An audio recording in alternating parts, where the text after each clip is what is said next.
Salamlar hər kəsə. Bu gün xoşbəxtlik niyə bir seçimdir? Bunun haqqında danışmaq istəyirəm. İlk növbədə əgər qıraqdan öz həyatınıza baxsaz, sizə əhatə edən insanlara, hadisələrə fikir versəz, görərsiniz ki, əslində onların heç biri müəyyən bir xarakteristikaya sahib deyillər. Onların davranışlarını, həyatda baş verən hadisələri rəngləyən sadəcə bizim emosiyalarımız və bu hadisələrə öz yanaşmaq tərzimizdir. Və, xoşbəxtlik də elə bir seçimdir ki, sadəcə bu anda əgər siz onu hiss edə bilsəz, və bunu mən özüm də yeni hiss etdim, 1-2 gün olar və başa düşdüm ki, həqiqətən, ana qayıtmaq və bu anda o xoşbəxtlik hiss etmək həqiqətən insanın özünün əlində olan bir seçimdir. Məsələn, siz indiki olduğunuz yerdə, əhatə olunduğunuz insanlara baxsaz və bir saniyədə özünüzü dayandırsanız və ətrafa baxsaz, düşünərsiniz ki, görəsən, bu hadisələr və insanlar mənə nə qatmağa çalışır və bu anda siz, bir sual verə bilərsiniz özünüzə: "Mən indi nə edirəm?" Bu sual həmişə bizi özümüzə qaytarmaq üçündür və ya da ki, "Mən indi nə hiss edirəm?" Və o anda, artıq, qıraqdan özünüzə baxsaz, görərsiniz ki, siz hansı emosiyadasınız və hansı düşüncələrə sahibsiniz. Və bu anda əgər siz başa düşsəz ki, zaman keçir və mən 1 saniyə əvvəl öncəki, məsələn, mən Leyla 1 saniyə əvvəl öncəki halım artıq keçdi getdi və indiki zamanda, gələcəyi də mən bilmirəm, amma indiki zamanda mən ətrafımda olan insanlara və hadisələrə görə şükür edə bilərəm və bu an üçün xoşbəxt ola bilərəm. Təbii ki də bu həmişə, beyin üçün normal deyil, çünki beyin öyrəşib ki, keçmişə və gələcəyə doğru yönəlsin daima və biz bir anda deyirik ki, mən bu anda olmaq istəyirəm. Təbii ki, bu beyin üçün çox çətin bir şeydir və ona görə bir əzələni necə məşq elətdiririksə, bu, xoşbəxtlik anlayışını da elə məşq elətdirməliyik və özümüzə zaman-zaman bunu xatırladaraq artıq özümüzə öyrətməliyik. Baxın, insanlar, ümumiyyətlə uzun müddət müəyyən bir emosiyada olanda, o emosiyadan kənara çıxmaq onlar üçün çox çətin olur. Çünki artıq insanın hormonları və bədənində dövr edən hormonlar artıq onun üçün, qabaqcadan onun hisslərini və düşüncələrini formalaşdırır. Çünki bu artıq onun öyrəşdiyi davranış tərzləridir, öyrəşdiyi emosiyalardır və insan artıq deyəndə ki, yox, mən artıq başqa emosiya keçid etmək istəyirəm, bu bədən üçün belə çox çətindir.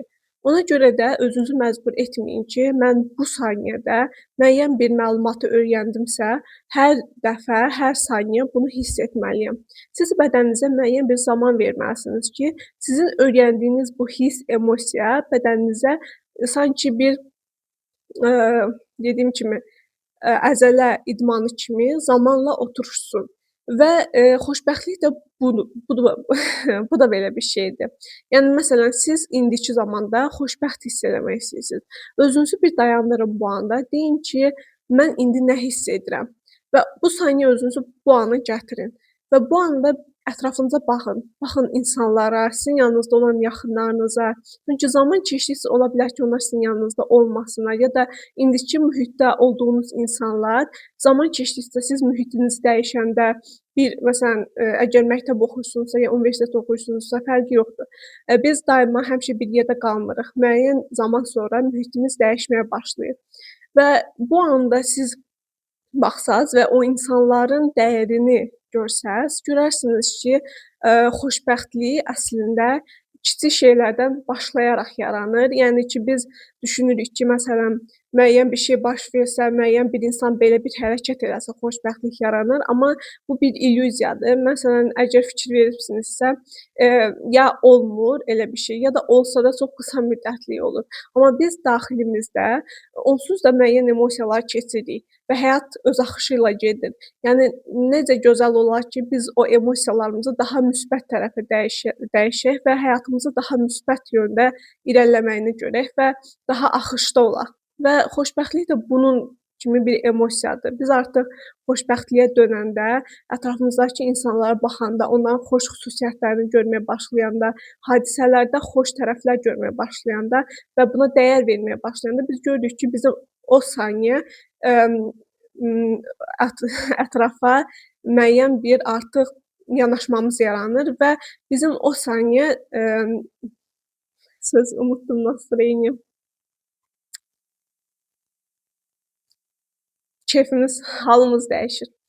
Və ona görə də xoşbəxtlik də onun kimi bir şeydir ki, məsələ onda deyil ki, biz hər an xoşbəxt olaq, amma biz tez-tez bu hissə qayıtsaq, görərik ki, biz artıq daha tez-tez xoşbəxtlik hissini bədənimizə öyrədirik və bir müddət keçəndən sonra bizim artıq xoşbəxtlik fon emosiyamıza keçir. Çünki biz onsuz da ki, gündəlik həyatımızda fon emosiyaları daima hiss edirik və bunları dəyişmək üçün sadəcə bir müddət lazımdır, biraz səbr lazımdır və zaman-zaman qayıtdıqca emosiyalara görürük ki, artıq bizim bədənimiz dəyişir, bizim, üz quruluşu belə dəyişə bilir və, həyatımızda daha gözəl irəliləyişlər görə bilirik, çünki fokusumuzu dəyişmiş oluruq.